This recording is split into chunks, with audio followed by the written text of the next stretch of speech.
오늘 사도행전 8장 말씀을 함께 이야기하면서 기도해 보려고 합니다. 특별히 사도행전 8장 흩어진 사람들이라는 제목으로 이야기를 해보려고 하는데요. 본 사도행전 8장은 선교의 역사에서 굉장히 중요한 위치를 차지합니다. 선교의 역사에서 매우 중요한 사건이 본장에 나와요. 어떤 사건일까요? 바로 예루살렘 교회가 흩어지는 사건입니다. 예루살렘 교회, 초대교회 중에서도 가장 처음 생겼던 초대교회 아닙니까? 이 예루살렘 교회가 흩어졌어요. 자, 흩어졌다는 말에 대해서 여러분, 제가 이제 요즘에 언어를 이제 공부하다 보니까 언어에 대해서 고민을 하게 돼요. 흩어졌다라는 그 이미지가 뭘까 생각하면 어떻습니까? 별로 안 좋잖아요, 사실은. 유명한 말이 있죠. 우리 자주 쓰는 뭉치면 살고 흩어지면 어떻게 된다고요? 죽는다. 뭉치면 살고 흩어지면 죽는다. 어찌나 많이 들어왔던지. 그런데 오늘 말씀을 통해서 좀 보다 보면은 이 뭉치면 살고 흩어지면 죽는다라는 명제가 꼭 맞지는 않아요. 오늘 말씀을 함께 나누면서 기도하는 가운데 오히려 반대의 경우가 되지 않을까라는 생각을 하게 됩니다. 우리 1절 말씀을 한번 제가 다 같이 한번 읽어볼게요. 1절입니다. 사울은 그가 죽임당함을 마땅히 여기더라. 그날에 예루살렘에 있는 교회에 큰 박해가 있어 사도 외에는 다 유대와 사마리아 모든 땅으로 흩어지니라. 아멘. 자, 우리 1절 말씀에서 갑자기 중요한 사람 한 사람이 나옵니다. 이 사람이 갑자기 왜 툭 튀어나오지? 누구죠? 사울입니다. 사울. 갑자기 사울이 그냥 이게 요즘 아이들 말로 갑툭튀죠. 갑자기 툭 튀어나옵니다. 사울이. 왜 나오죠? 무슨 일이 있긴 있었습니다. 무슨 일이 있고 그 사건의 이유로, 사건의 영향으로 이 사람이 등장하게 돼요. 자, 그럼 어떤 사건이었을까요? 바로 앞장인 7장에서 그 사건이 언급되고 있습니다. 자, 그 단서 7장까지 일단 가지는 않고요. 우리 2절을 말씀을 보면서 어떤 일이 일어나는지 한번 보겠습니다. 2절을 제가 읽어볼게요. 경건한 사람들이 스데반을 장사하고 위하여 크게 울더라. 자, 한 사람의 죽음을 본문이 말하고 있습니다. 죽었어요. 누가 이제 죽은 사건입니다. 누구죠? 바로 스데반입니다. 스데반이라는 사람이 죽었어요. 자, 여러분, 스데반 어떤 사람입니까? 스데반 하면 정말로 저 예전에 그 주일학교 다닐 때 그 중고등부 형들이 이제 스데반의 그 이야기를 막 연극으로 하면서 그 어떤 되게 잘생긴 형이 스데반을 했거든요. 그래서 형한테 스티로폼으로 된 돌 던지고 분무기로 피 뿌리고 이랬던 기억이 나는데 어떻습니까, 여러분? 어떤 이미지입니까? 성경 말씀 봐도 그렇고 굉장히 초대교회의 중요한 일꾼 아니었습니까? 초대교회 7 집사들 중에 한 명이었습니다. 그런데 그냥 그 중에 한 명이라고 하기에는 예루살렘 교회에서 이 스데반이 차지하고 있던 무게가 어떠했을까요? 굉장히 무거웠습니다. 그 위치가 컸어요. 이 사도행전 6장에 그래서 7 집사를 세우는 장면이 등장합니다. 두 장만 앞으로 가면요. 그래서 제가 거기서 한 절을 읽어볼게요. 6장 5절 말씀인데요. 이렇게 나와 있습니다. 온 무리가 이 말을 기뻐하여 믿음과 성령이 충만한 사람 스데반과 또 빌립과 브로고로와 니가노르와 디모는과 바메나와 유대교에 입교했던 안디옥 사람 니골라를 택하여. 7 집사들의 명단이 쫙 등장하는데요. 유일하게 이 사람에게만 수식어가 붙어 있습니다. 바로 누구입니까? 스데반입니다. 스데반을 가리켜서 성경이 무엇이라고 말하고 있습니까? 바로 믿음과 성령이 충만한 사람이라고 말하고 있어요. 자, 여러분, 교회 다니시면서 신앙생활 하시면서 가장 여러분에게 큰 칭찬이 뭘까요? 아유, 그 집사님은 음식을 얼마나 잘하는지 모르겠어. 아유, 그 권사님은 어찌나 그 사람들을 잘 챙기는지. 물론 좋은 칭찬입니다. 하지만 우리가 신앙생활을 하는 가운데 그리스도인으로서 받을 수 있는 최고의 칭찬은 뭘까요? 믿음과 성령이 충만하다만큼 더 큰 칭찬이 있을까요? 저도 그런 칭찬 좀 받아봤으면 좋겠어요. 아직 그 칭찬을 못 받아봤습니다. 자, 원어 성경을 보아도요, 이 칭찬, 이 수식어가 이 7 집사 전체에게 해당되는 게 아니라 딱 이 스데반 한 사람을 콕 집어서 이야기하고 있어요. 이 사람 믿음과 성령이 충만한 사람이라고 말합니다. 스데반이라는 이름의 뜻이 뭔지 아세요? 면류관이라는 뜻입니다. 면류관. 믿음과 성령이 충만한 사람인데 면류관. 주님이 그 칭찬하시는 얼마나 귀한 일꾼입니까? 없어서는 안 될. 이분은 평신도였음에도 불구하고 집사였음에도 불구하고 기사와 이적을 많이 행하고 말씀 전하는 능력도 엄청 뛰어났어요. 이 사람의 존재는요, 예루살렘 교회에서 절대적이었어요. 사도들 이상으로 아마 절대적이었을 것입니다. 그렇게 귀한 사역자 이 스데반이 쳐들어온 사람들에게 말씀을 전해요. 유대인들에게. 그 말씀 전하는 이야기가 7장 전체에 쫙 등장합니다. 말씀, 그 설교의 내용들이. 한번 나중에 읽어보세요. 명설교입니다. 명설교예요, 정말. 그런데 이 설교, 이 설교, 명설교, 설교 잘하면 어떻습니까? 사람들이 어떨 것 같아요? 듣고 아이고, 아멘, 너무 좋습니다. 이럴까요? 이랬을까요? 아니에요. 이 엄청난 이 능력의 종이, 이 스데반이라는 정말 하나님의 택하신 귀한 이 일꾼이 말씀을 정말 기가 막히게 전해요. 정말 확신에 차서 말씀 전하는 말미에는 하늘을 우러러보니까 하나님도 뵙고요, 예수님도 보게 돼요. 이 엄청난 환상까지 보는 이 말씀 전하는 순간인데, 이 말씀을 듣던 유대인들, 세상 사람들은 어떤 반응을 보였을까요? 바로 7장 57절에 이런 반응을 보입니다. 제가 읽어드릴게요. 그들이 큰 소리를 지르며 귀를 막고 일제히 그에게 달려들어. 귀를 막고요. 귀를 막는다는 건 뭡니까? 안 듣는다는 거 아니에요. 듣고 싶지 않아. 그러면서 이 들릴까봐 어떻게 합니까? 소리를 막 지릅니다. 막 소리를 지르면서 어떻게 해요? 달려들어요. 죽이려고. 듣기 싫으면 그냥 가면 되지 않습니까? 듣기 싫으면 그냥 뒤를 돌아서 가버리면 되는데, 안 듣고 이 스데반을 잡아 죽이고자 달려들고 있는 상황이에요. 말씀을 전하는 가운데 하늘을 우러러 환상까지 보던 이 스데반이었는데, 그러한 그를 향해서 세상은 귀를 막고 달려듭니다. 사랑하는 여러분, 교회가 하나님이 세우신 이 몸된 교회가 복음을 전하고 정말 살아있는 하나님의 말씀, 그 본질을 전할 때 세상은 어떤 반응을 보일까요? 이런 반응을 보일 거예요. 되게 이런 반응을 보일 거예요. 여러분도 잘 아는 제가 얼마 전에 우연하게 제가 이제 뭔가를 좀 찾다가 책을 보고 떠다가 이제 영상 하나가 좀 이렇게 떠 있어가지고 찾아봤는데, 뭐 이름은 밝히지 않습니다. 여러분도 잘 아시는, 아마 젊은 분들은 또 이제 학생들이라면 잘 아실 거예요. 수능 강사예요. 이제 수능에서 윤리를 가르치는 강사예요. 여자분이에요. 화장 진하게 하고 한 과목에서 독보적인 위치를 차지한, 요즘 말로 1타 강사입니다. 1타 강사. 이분 한번 스카우트 해오려면요, 거짓말이 아니라 100억이 필요해요. 100억. 이 사람 데려오려고 그 학습 회사에서 100억을 줬어요. 1년에 그만큼 또 줘요. 엄청 돈을 벌었죠. 최근 10여 년간 수능 치르고 이렇게 했던 청년들이나 학생들이면 이분 다 알아요. 모를 수가 없어요. 그런데 그분이 그렇게 선망의 대상이 되고 정말 그 최고의 강사가 되고, 더 나아가서 이분은 인생 멘토로서 그 학생들이나 그 청년들에게 굉장히 큰 위치를 차지하고 있습니다. 그분이 이제 그 윤리를 가르쳤다고 했잖아요. 국민윤리, 이제 우리 옛날로 하면 국민윤리, 도덕 이런 거 가르쳤단 말이에요. 철학. 근데 그걸 가르치면서 이제 거기랑 접붙여가지고 고생을 많이 하셨더라고요. 자라오면서 고생도 많이 하고요. 인생의 굴곡이 많아요. 그러면서 개인의 그 깨달음도 굉장히 많아요. 이런 것들을 함께 학습의 내용이랑 묶어가지고 막 아이들에게 막 얘기하고 확신에 차서 이야기합니다. 강사니까 얼마나 강의를 잘하겠어요. 1타 강사니까 말리 뭐 청산유수죠. 쫙쫙쫙 빨아들입니다. 인생 얘기까지 섞어서 막 자기의 삶의 그런 여정들과 이 윤리에 관한 과목들 또 더 나아가서 어떻습니까? 이렇게 수능 보는 아이들한테 가장 중요한 게 뭐예요? 멘탈 관리 아닙니까? 정신 잃으면 안 되잖아요.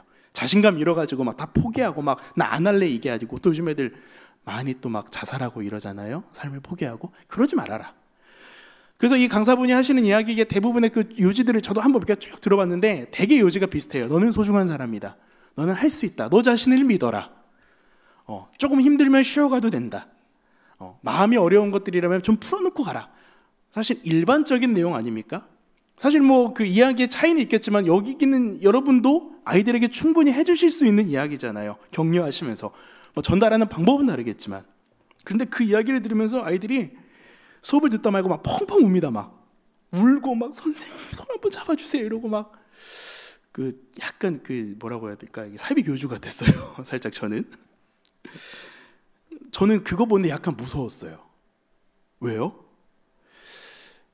이 아이들이, 오늘날 젊은 세대가 굳이 예수님이 아니어도 이렇게 위로를 받네. 이 이야기가, 이 감동과 이 위로와 이 격려가 사실은 강단에서 퍼져야 되고 강단에서 선포되어야 되고, 그것을 예수 그리스도로 말미암아 이 아이들이 다시금 붙들고 일어나야 될 것들인데 전혀 다른 곳에서 이 아이들은 위로를 받고 있네. 무서웠어요. 사실 그렇지 않습니까? 저도 강단에서요 말씀을 전하는 가운데 여러분께 좋은 말만 해드리고 싶어요. 막 힘을 주는 언어들, 여러분 할 수 있습니다. 여러분 자신감을 가지십시오. 여러분 망하지 않습니다. 물론 망하지 않습니다. 절대로.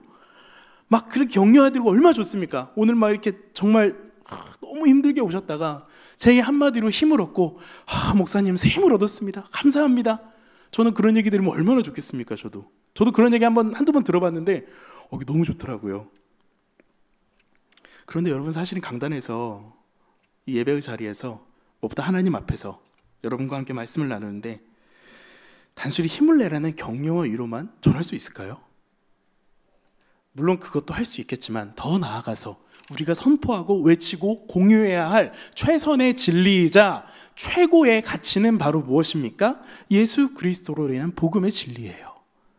예수님 외에는 길이 없음이에요. 예수 그리스도를 믿음으로 우리의 삶에 소망이 있다는 거예요. 아무리 우리 삶에 고난이 많음으로 인해서 이 강사처럼 막 깨닫고 막 우리가 다시 했더니 내가 포기하지 않고 일어날 수 있었어 이런 게 아니라 나는 사실은 답이 없잖아요. 우리 인생에 제가 답이 있습니까? 답이 없어요. 저로서는 답을 찾을 수 없어요. 오직 참된 해답은 예수 그리스도뿐이에요. 그 이야기가, 그 소망이 우리의 강단 가운데, 우리의 외침 가운데 있어야 하는데 그렇게 하려면 어떻게 됩니까? 자, 그 선포가 우리의 삶에 실현되기 위해서는 어떻게 됩니까?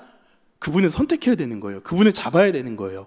A와 B에서 세상이냐 하나님이냐 해서 A, B에서 답을 찾아야 되는 거예요. 예수 그리스도를 붙잡아야 되는 거예요. 하나를 붙잡는 건 뭐예요? 하나를 놓는 거예요. 하나를 붙잡으로서 하나를 놓는 삶. 그런데 세상은 어떻게 합니까? 얘도 붙잡고 다 잡으라고 해요. 그러면은 힘을 얻을 수 있다. 할 수 있어.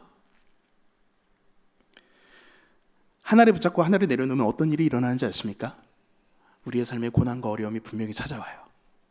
하나를 붙잡음으로써 하나를 포기함으로써 우리의 삶의 그 선택의 결과로 고난과 어려움은 찾아옵니다. 힘을 복돋아주고 격려해 준 것 이상으로 우리의 삶에서 가장 먼저 전해져야 될 이야기는 바로 이 예수 그리스도의 참된 진리예요. 그것이 교회의 본질이며 우리 믿음의 성도들이 가져야 할, 붙잡고 살아가야 할 가치라는 겁니다. 이렇게 어려운 시기 가운데 정말로 제가 방금도 인터넷 아까도 들어오기 전에 온라인 영상을 한번 쫙 실시간을 봤는데 52분이 함께 시청을 하고 계시더라고요. 이렇게 많은 분들이 함께 시청하고 또 이렇게 우리가 보이진 않지만 각자의 자리에서 예배하는 이 상황 가운데 우리가 흩어져 있고 때로는 정말로 여전히 적응되지 않는 이 상황 가운데서 우리가 붙잡아야 될 진리가 뭐냐는 거예요. 코로나 상황 이길 수 있습니다. 잘 될 거예요. 승리합시다. 우리 조금만 버팁시다. 이거 누구나 할 수 있잖아요. 오늘도 TV 틀면 공익광고에서 그 얘기는 나와요. 예수를 붙잡읍시다. 예수를 바라봅시다. 예수를 소망합시다. 이것이 우리의 삶에서 전해져야 될 진짜 가치 아니겠습니까? 세상이 좋아하는 이야기와 세상이 들어야 될 이야기는 분명히 달라요. 우리가 좋아하는 이야기하고요, 우리가 들어야 될 이야기는 완전히 다릅니다, 여러분. 제가 저희 집 아이에게 늘 잔소리합니다. 너 숙제했어, 안 했어? 듣기 싫죠. 하지만 얘는 들어야 돼요. 왜냐? 다음에 가면 선생님한테 혼날 거니까. 세상을 향해서 듣기 좋은 이야기는 분명히 누구나 할 수 있지만 그들에게 필요한 이야기를 여전히 많은 사람들이 해야 함에도 불구하고 그 이야기가 점점점 사그라들고 있다는 현실. 세상이 우리들에게 보일 반응이 두려워서 아닙니까? 스데반이 아무리 설교를 잘하고 멋지게 복음을 전했지만 그에게 다가온 건 무엇입니까? 귀를 막고 달려드는 군중들이었으며 그를 해코지하는 수많은 장정들이었어요. 세상에 큰 소리를 지르며 귀를 막고 달려들어서 우리를 넘어뜨리고 조롱할지라도 그 모든 과정들 가운데 함께 하시는 하나님의 그 계획하심을 우리가 바라볼 수 있어야 합니다. 복음에 합당한 사람으로 살아간다는 것은 앞에도 말씀드렸던 것지만 이것을 잡고 이것을 놓아버렸다면, 예수 그리스도를 붙잡고 세상을 놓아버렸다면, 그로 말미암아 그 삶을 살아간다면 우리의 삶에 닥쳐지는 불이임과 어려움들, 우리를 향해서 귀를 막고 달려드는 그들의 조롱과 때로는 공격 앞에서 우리는 당황하지 말아야 될 것입니다. 성경은 그것이 바로 당연한 것이라고 우리에게 오늘 본문을 통해서 말해주고 있어요. 때론 그것으로 인하여서 예루살렘 교회가 흩어짐을 당했던 이 사건처럼 흩어짐을 당한다 할지라도 그것조차도 우리의 삶에 염두가 두어져야 되는 것이에요. 우리 흩어지지 않았습니까? 많이 흩어졌죠, 이번 일 통하여서. 더군다나 말씀을 전하던 스데반은 결국 어떻게 되었습니까? 죽었습니다. 순교하였어요. 그런데 여러분, 이것이 끝이 아니라는 것을 우리는 말씀을 통해서 알고 있습니다. 우리 말씀을 통해서 이미 보고 있어요. 주님이 우리에게 사도행전에 주신 가장 멋진 이유 아닙니까? 앞에서 나왔던 바로 그 사람, 갑툭튀했던 그 사람, 사울의 등장을 성경은 우리들에게 가만히 보여주고 있어요. 복음을 선포함으로써 그 가치를 놓지 않고 세상을 향해서 선포하며 나갈 때 공격받으며 멸시받으며 때로는 흩어지고 찢어지는 그런 아픔까지 생길 수도 있지만 성경은 우리에게 사울을 보여줍니다. 그런데 이 사울은 누구였습니까?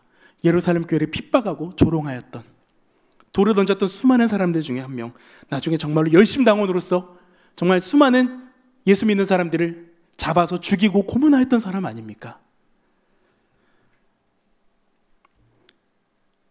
결국 스데반과 예루살렘 교회는 이 사건, 고난과 핍박으로 말미암아 흩어지게 되었습니다. 뭉치면 살 것이라고 생각했던 것 같은데 이제 흩어짐으로써 죽게 되었다는 거예요.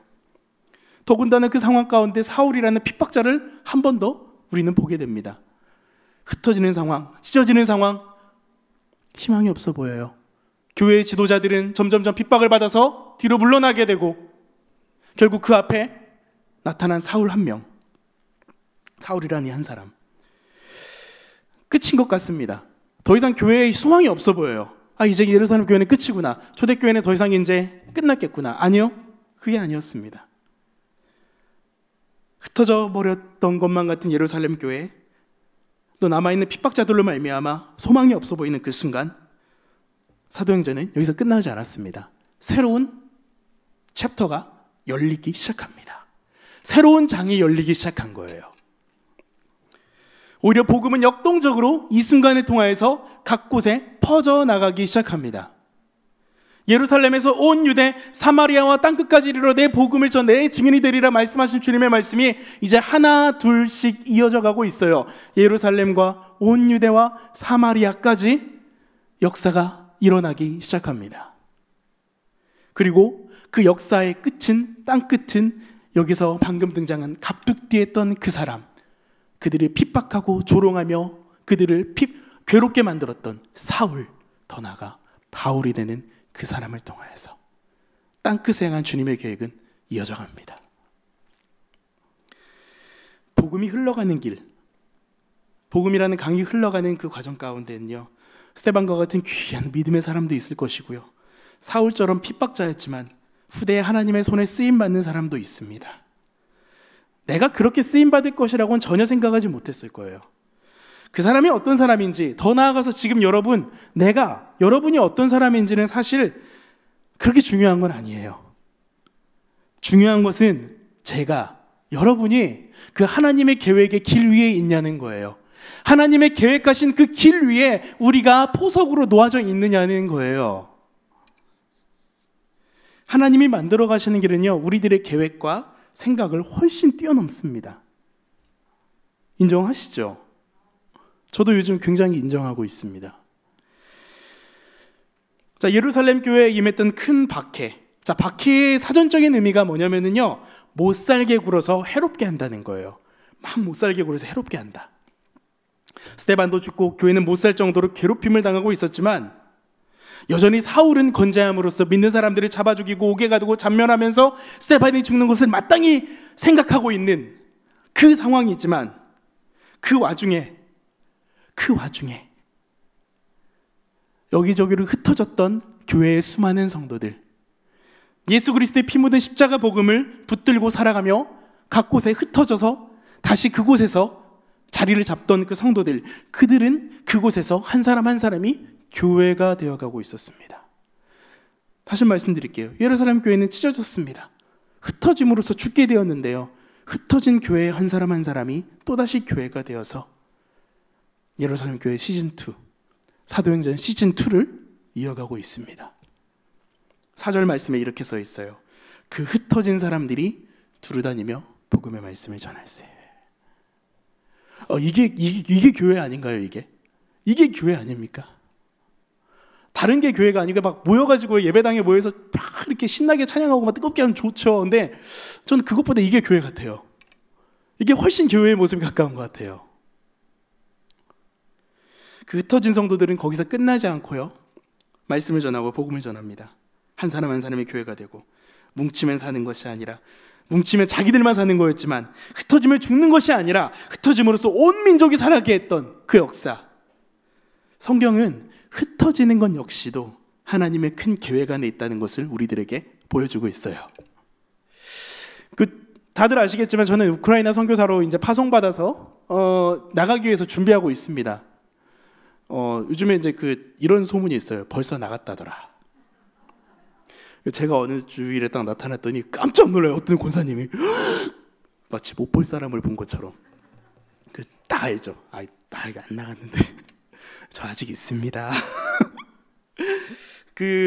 언어도 준비하고 있고요. 열심히 요즘 제가 우크라이나 공부하고 있어요. 정말 머리가 쥐가 날 것 같아요, 진짜.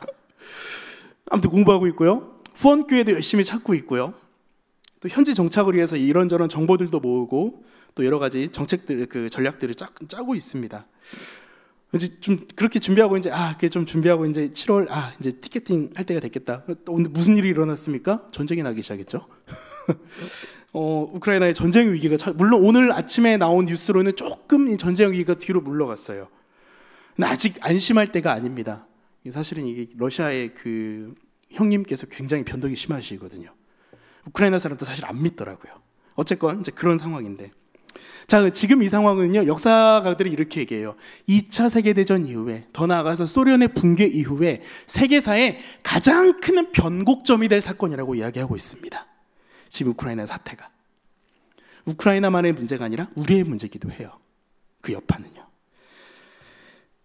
자, 전쟁이 언제 일어날지도 모르고 또 일어난다 해서 언제 끝날지도 모르고, 사실은 비자가 차단됐어요. 비자가 안 나와요. 지금 제가 갈 수도 없는 상황입니다. 언제 끝날까요? 사실 좀 막막했어요. 솔직히 이 소식을 듣는데, 기도하는데 저 아내랑 이제 기도하는데 왜 이렇지? 왜 하필이면 지금일까? 막 마음도 급해져요. 교회에서 권사님들이 눈치 주는데 빨리 가야 되는데 막 이러면서 그렇게 기도하는데 하나님이 좀 약간 기도하는 끝에 평안함을 주시는 게, 또 저희 아내들도 이 이야기를 나누었는데, 우크라이나라는 나라가 사실 많은 사람들에게 알려지지 않았어요. 몰라요. 제가 어디 가서 우크라이나 갑니다 그러면 우즈벡이요? 우즈벡이랑 구분을 못 하세요. 대부분의 이제 많은 분들께서 잘 알려지지 않은 우크라이나라는 나라 자체의 뜻이 뭔지 아세요? 러시아어로 변방이란 뜻이에요. 변방의 나라, 알려지지 않는 그 나라이기 때문에 많은 사람들이 모릅니다. 정말 정보가 1도 없어요. 그런데 최근 몇 달간, 더 나아가서 몇 주 이 사이에 우리나라 전 국민이 우크라이나를 알게 됐어요. 우리나라 모든 사람들이 우크라이나라는 나라를 정확하게 알게 됐어요. 자, 어디 가서 피곤하게 설명 안 해도 돼요. 더군다나 이 나라를 위해서 한국교회 많은 성도들이 기도하기 시작했어요. 하나님, 더 이상 전쟁이 나지 않게 하시옵소서. 하나님, 더 이상 많은 사람이 죽지 않게 하시옵소서. 지금 우크라이나는 비록 전쟁의 위기 앞에 있지만 복된 나라가 되었어요. 중보의 대상이 되었어요. 전 세계의 많은 교회들이 이 나라를 위해서 기도하기 시작했어요. 아멘입니까? 아멘이에요. 그렇게 저는 오히려 감사하게 되었습니다. 전쟁이 나면 못 나갈 수 있어요. 언제 나갈지도 몰라요. 그런데 오히려 지금 이 모든 순간들이, 저는 이 말씀을 준비하면서도 기도하면서도 경험하게 된 것이지만, 하나님이 준비하셨다, 하나님이 예비하신 큰 그림의 하나구나 라고 생각하게 되었어요. 믿음의 시련들이 우리 삶에 많이 있습니다. 우리 삶에 흩어질 수밖에 없는 상황들이 분명히 발생할 거예요. 많을 거예요. 우리들의 눈으로 볼 때는 피하고만 싶어요. 더 이상 이거 안 했으면 좋겠어요. 좀 여기서 저희가 좀 벗어나기를 원해요. 그런데 때론 우리의 마음대로 벗어나지 못할 때가 참 많이 있잖아요. 그렇게 우리의 시련과 이 어려움을 대하는 자세가 정말 미약하겠지만 하나님의 시각을 갖게 되는 계기가 되길 바라요. 상황을 역전시키시는, 상황을 새롭게 하시며 당신의 계획을 우리의 삶에 이루어 가시는 그 놀라우신 하나님의 은혜, 하나님의 그 강권적인 역사하심이 우리의 삶의 시련과 어려움, 흩어지는 그 순간으로 말미암아 우리들에게 더 신실하게 역사할 거예요. 단 조건이 있습니다. 예루살렘 교회 성도들이 그랬던 것처럼 예수 그리스도의 복음의 진리를 굳게 붙드는 거예요. 어디에 가서든지 그 진리대로 살아가고 한 사람의 교회가 되어 살아가는 것. 그때 우리는 하나님의 길 위에 서 있다는 거예요. 하나님의 계획의 길 위에 서 있어요. 예수 그리스도라는 보화, 그 복된 소식을 날마다 붙들고 살아가야 될 것입니다. 말씀을 정리합니다. 흩어져 버렸습니다. 흩어져 버렸지만 한 사람 한 사람을 교회로 세우셨던 그 하나님의 놀라우신 역전의 은혜가 그들에게 임했던 것처럼 이 밤에 우리들에게도 기도하는 가운데 동일하게 임하기를, 또 저 멀리 우크라이나 땅에도 임하기를 예수님의 이름으로 축복합니다.